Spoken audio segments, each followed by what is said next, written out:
Edit Mode Soldier here, and I'm back to talk about Star Trek Lower Decks, Season 5, Episode 3, and my thoughts on this episode. Well, this episode is everything that is wrong with Lower Decks. The terrible writing, the terrible story, the taking the piss out of Star Trek, everything.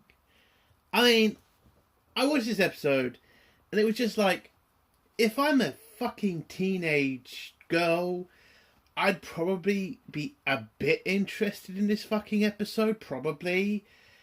And if I was a lesbian, even more.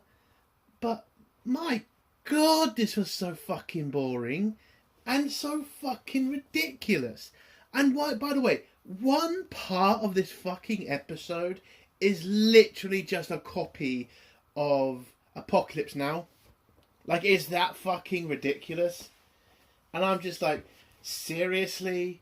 We're doing this? Apocalypse Now?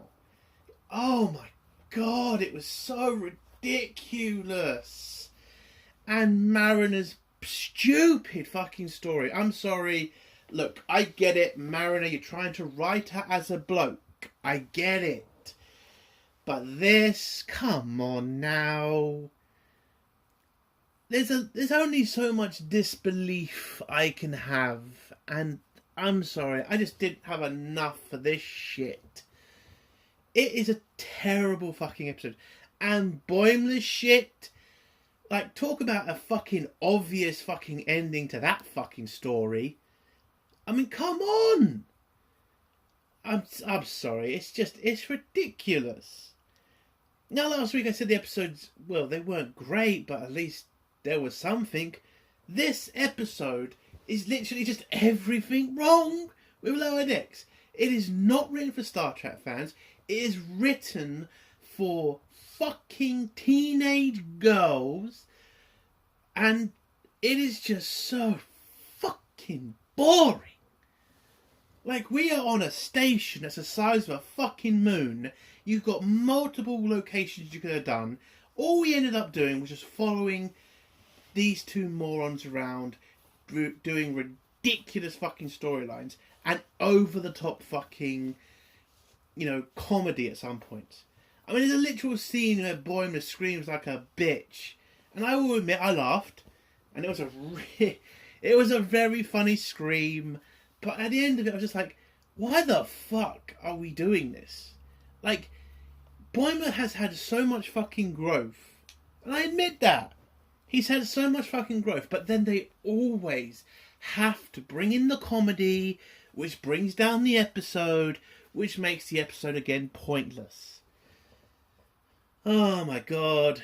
And Tilly and Rutherford and the Vulcan were also there. My god, the same mistakes from the first season are back. Fucking Tilly and Rutherford, there is no point to them being in this episode. Absolutely none. They are glorified extras in this episode. Like, come on. You've still not learned from that stupid mistake from the first couple of seasons with them two? Either give them a part to play or fucking leave them out of the episode. I really don't care.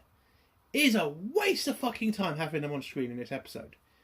And the Vulcan are, they tried to give us some sort of fucking cringe story, and there was a little joke at the end about it. I don't care. I honestly couldn't give a shit, and it's a little bit canon breaking to believe a Vulcan would be like that, because it makes no logical fucking sense to be like that for a Vulcan. It just seems utterly ridiculous. But again, the writers of this show are not Star Trek fans. They are fucking sitcom writers, which is a terrible choice for fucking Star Trek shows. Oh god. Again, this episode felt like the first season. It really did. And the first season is the worst season in my opinion. Oh god. A terrible episode. An absolutely terrible episode. I will never watch this again. And again, like I've said in previous Lower Decks episodes or reviews I've done, the reason these Star Trek shows are dying is because nobody's going to watch them ever again. It is a one and it is a done. And it's ridiculous. And I guess, they're okay with this at fucking Paramount. Waste millions on these shows for literally no return. But yet you'll get rid of Terry, who literally gave you a massive return on a small budget. For what? For what? Seriously, Kurtzman has fucked up. I'm not going into that, I know. I'm not going into that.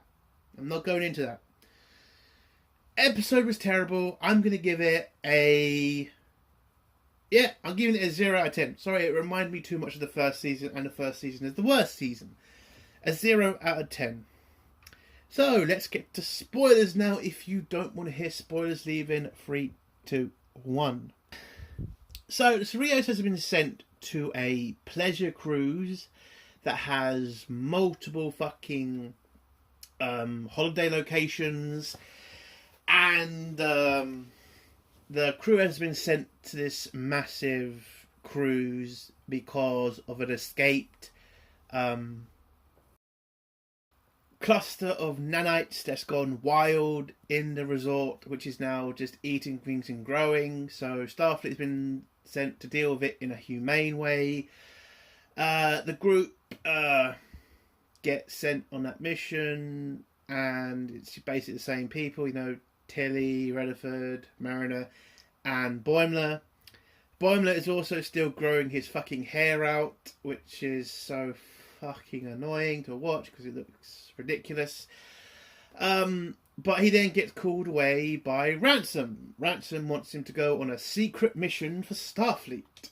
One of the most important missions, apparently. And so Boimler agrees. He's very excited, normal Boimler, excited to do whatever for Starfleet. And Mariner makes her stupid jokes, and then when they're heading to the transporter, it turns out the person to replace Boimler is Mariner's ex. Unfortunately, Mariner's ex doesn't think that they are exes anymore, which then puts the fear of fucking God into Mariner. Yes, this episode, the majority of this fucking episode is going to be about Mariner trying to secretly dump her ex-girlfriend. I can tell all the Star Trek fans are excited for this. Are you fucking serious? Like, seriously, I am not a fucking teenager. I do not give a fuck about some bullshit relationship between Mariner and a girlfriend that apparently doesn't know she's dumped.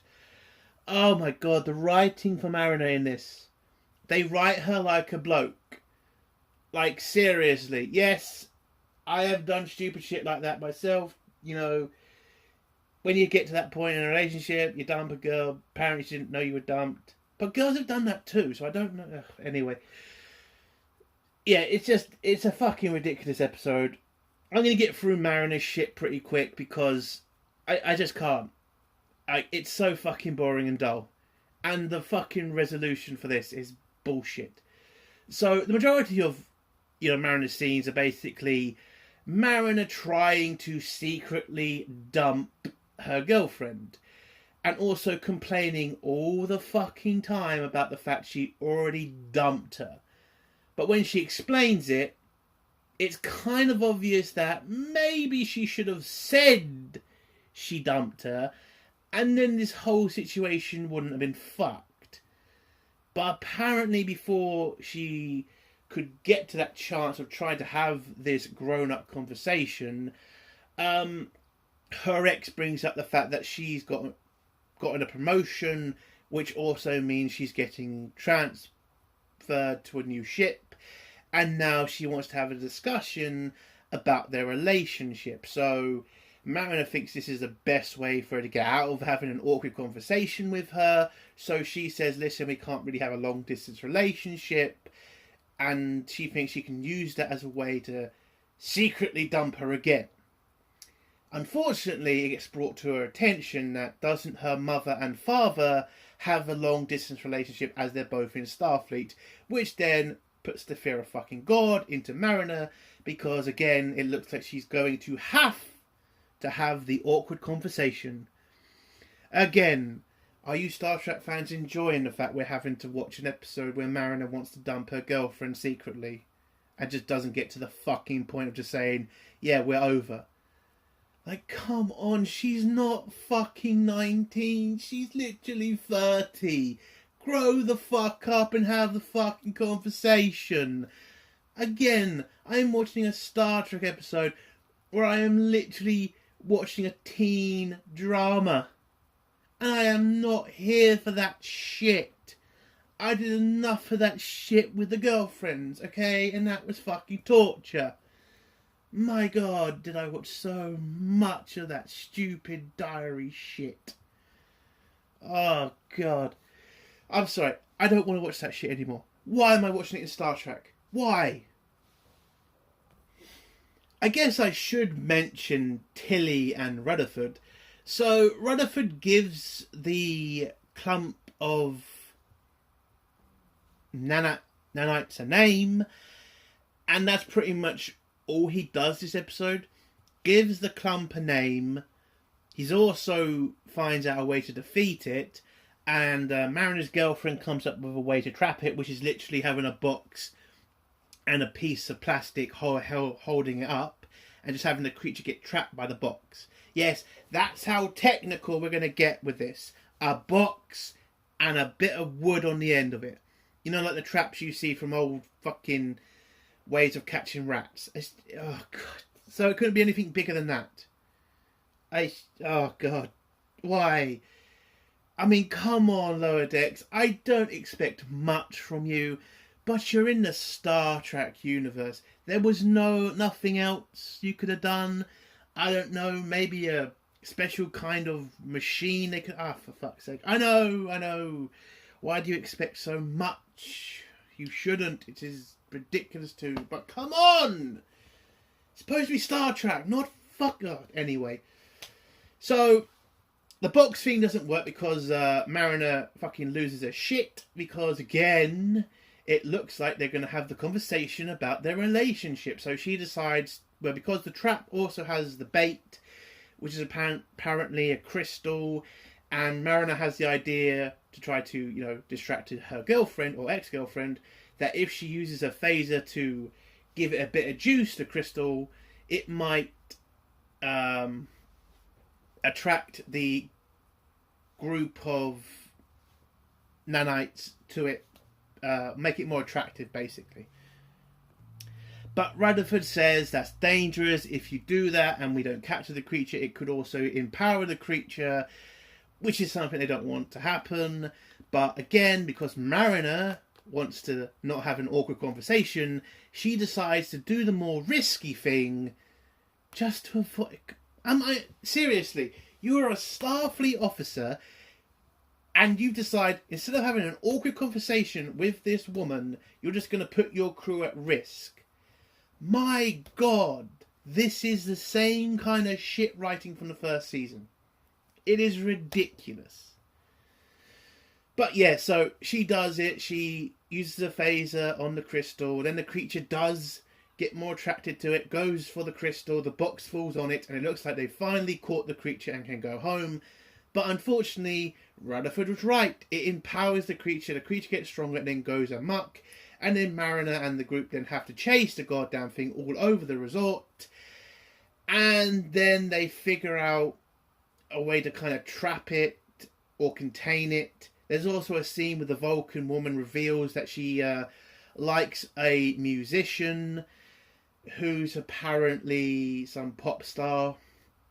And it really kind of feels weird for a Vulcan to have that kind of, relationship. Well, Vulcans don't really get attached to stuff like that. I mean, maybe if it was like a Vulcan historian or a Vulcan musician, it would make sense. But this Vulcan likes this alien creature's music. It just looked a bit ridiculous. It felt ridiculous. It looked ridiculous. I didn't like it. And again, it is law breaking in my opinion.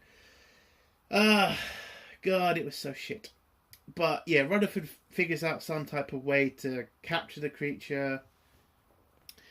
But anyway, so the plan is to capture the creature in this fucking um, concert hall, but it all goes wrong. The creature then captures Tilly, Rutherford, and the Vulcan woman, and then they get trapped inside the massive glump of nanites, and then the creature runs away again, and then Mariner and her girlfriend argue a bit more, and then they finally have the fucking conversation about the fact that Mariner dumped her. And it turns out Mariner's ex knew all along that they were no longer together, and she was just doing this to fuck with Mariner and to force Mariner to have the conversation about their relationship. Yes, that is the whole point of this fucking story, is to show Mariner how to actually have a grown-up conversation about dumping a person. Aren't you just excited to be a Star Trek fan watching this? I mean, this must be on one of your bucket lists to watch in a Star Trek show. I mean, for fuck's sake. So, Mariner then says she's sorry they didn't have the conversation, and she wishes she had been an adult and dumped you in a conversational way instead of in a stupid way she did by walking past you and nodding. Because again, everybody knows that means you dump somebody. So they forgive each other, and then they work together. Rutherford figures out that they can use the Vulcans, what's he called? Singers or songwriters equipment to momentarily sabotage? No, not sabotage. Disrupt the nanites, that's it. And so they agree. They use the equipment from the songwriter. It works. It freezes the nanites for a little bit. Mariner and her girlfriend jump in. Yeah, they get through. They jump in. They get through. And then they use the song equipment again. And then it works. And the creature then falls apart. And yeah, they win. The nanites are then subdued. And then when they're scanning it, they then see a small Federation ship, an Intrepid class. It turns out that this clump of cells was being controlled by this Federation ship. Turns out this ship is from a alternate universe where everybody is very small. And so Starfleet are now going to send an admiral to focus on trying to get this crew home. Which brings us to the Boimler part of the episode, which is the dumbest fucking part other than the stupid relationship shit. So Boimler is sent on a secret mission, which is basically to recover an admiral who has gone AWOL on this cruise. Turns out he's ducking his duties, and they are being sent to kind of grab him and send him back. But Boimler is kind of worried because he bumps into a other officer, Federation officer, who tells him Ransom uses other Starfleet personnel as coal mine canaries. So Boimler is now shitting himself because he thinks Ransom is going to kill him, basically. Which, again, about 5 seconds into this, I think everybody knew, yeah, Boimler's kind of gotten the wrong idea here. This is obviously not what Ransom is doing. So basically, for the fucking entire episode, Boimler is trying to avoid doing anything dangerous because he doesn't want to be the canary in the coal mine. And he just ends up fucking up all the time. Ransom tells him to go talk to some random aliens that Boimler thinks are too violent for him. So he goes to these peace-looking motherfuckers. Turns out they are worse. Apparently eating to them is sexual. Because that has to happen in Star Trek Lower Decks every time. We always need to bring sex jokes into everything because we're all fucking teenagers. Oh, for God's sake. But it, doesn't work out. He has to now, he just puts himself into more danger. You then get a skiing scene where Boimler seems to think it's going to be a lot more safer if he goes down this little slope when they're following some other Federation officer. who they think is connected to the Admiral. And you get the scream scene because when Boimler goes down the hill, it turns out to be a massive hill. And he goes down there, grabs somebody's balls. I'm not kidding. He genuinely does grab somebody's balls that are apparently on their back. Another skier's back. And then, he goes down the slope, catches up to the Federation officer, then reveals that he's a fucking spy because he nearly died. And then Ransom kind of calls him out and says, "What the fuck are you doing, you fucking idiot? Why are you being such an idiot?" And then Boimler comes out and says, "I'm not going to be the canary in the coal mine," which Ransom doesn't seem to get at first. They then go down some sort of fucking lake where they then get captured by the Admiral's acolytes, and they get brought to the Admiral.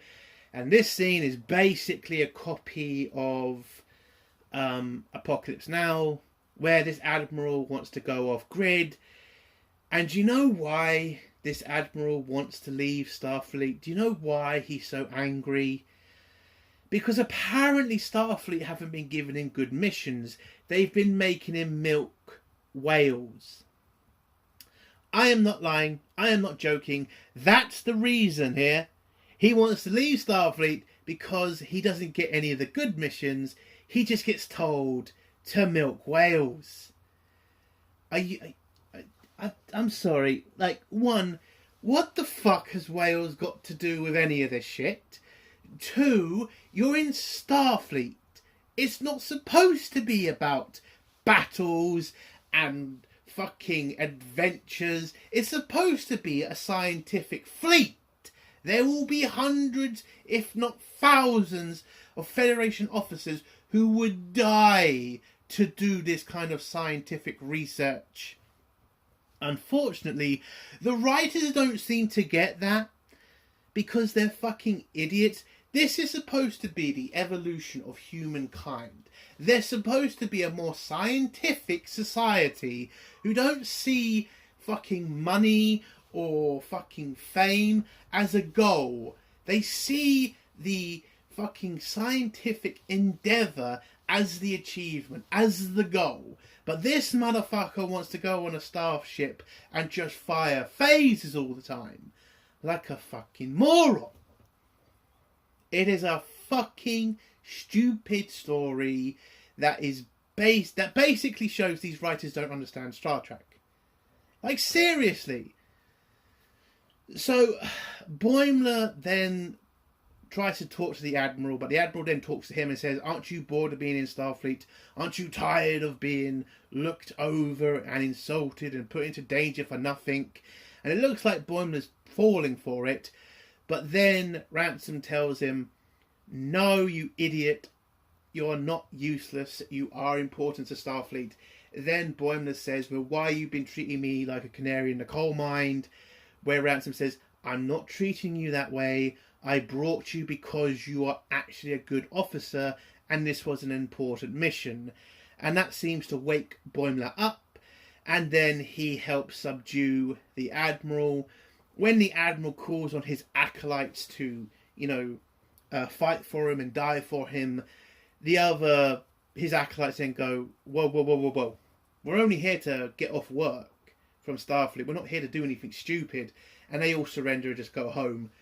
And then the Admiral gets brought in to do his fucking job. And yeah, that's the end of that story. Oh no, actually, then it turns out that Admiral is then given the task of putting that small Federation ship back to its own universe. Yeah, and that's the end of that story. And the end of the episode is basically Mariner saying goodbye to Rex, and a joke at the end of Ransom calling that other Federation officer who warned Boimler about Ransom, trying to get him to join him on another dangerous mission, which he refuses because he lost his hands on the other mission. And then the joke at the end is just Boimler telling him to run for his life. And that's the end of this fucking episode. Again, it's a 0 out of 10. This episode is everything wrong with Lower Decks. It's insulting to Star Trek. It's annoying for Star Trek fans to watch, and it is focused on stories that we don't care about. Literally, I am so glad that this is only about half an hour long, if that, and I don't have to waste an hour on this shit. I mean, that's the only saving grace about Lower Decks. It's half an hour and I'm out. This episode is garbage. A 0 out of 10. Thank God this is the final season. I never have to review this shit or watch this shit again. And that's the end of my review. If you like this review, give it a like. If you dislike this review, give it a dislike. And if you like my content, do think about subscribing. And leave a comment at the end, and I'll try to get back to you. Entertainment Soldier. Bye.